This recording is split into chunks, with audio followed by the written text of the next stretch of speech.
Are you getting this? Look at this! Alright, so it works. What's up, everybody? In today's video, I'm going to go show you this flamethrower that you can get for your home to help you start fire pit fires. I'm also going to show you another weed burner that's great for burning weeds and other things. Of all things. Stay tuned for the whole video. Today we have this multi-use torch, which is really a flamethrower. The only reason they call it a torch is because they can't sell it as a flamethrower.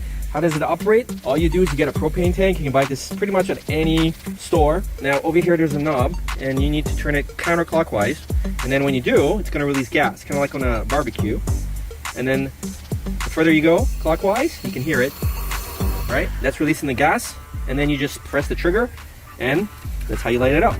This flame torch or flamethrower serves different purposes for home or commercial applications. It's great for lawn maintenance and pesky weeds. It's great for grazing meats or steaks or starting fires in your fire pit. I also wanted to show you this weed burner. It's great for burning a lot of weeds because it has a pretty long hose, making the job much easier. So, and we're going to light this fire pit right there. Alright, you getting this? Are you getting this? Alright, so we're going to increase the knob. Oh, you hear the flames! Alright. Now,